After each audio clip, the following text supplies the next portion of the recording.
یہ ہے توحید، یہ ہے رسالت۔ اس لیے اللہ رب العزت نے لا الہ الا اللہ 12 حروف پر مشتمل یہ کلمہ ہے۔ کتنے نکتے ہیں اس میں؟ بولے، ناراض تو نہیں ہو گئے؟ کتنے نکتے ہیں؟ محمد الرسول اللہ صلی اللہ علیہ وسلم، کتنے نکتے ہیں؟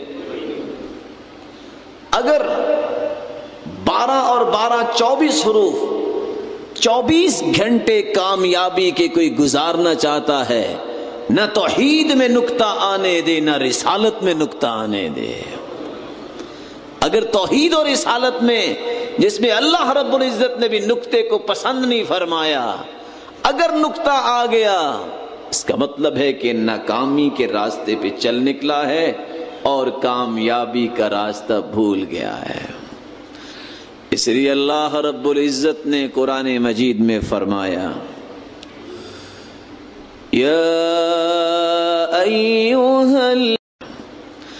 اس لیے اللہ رب العزت نے قرآن مجید میں فرمایا،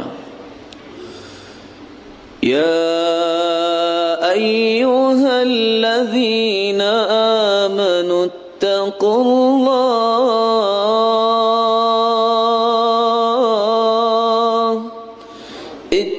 اللہ وقولوا قولا سدیدا يصلح لكم أعمالكم ويغفر لكم ذنوبكم ومن يطع الله ورسوله فقد فاز فوزا عظيما۔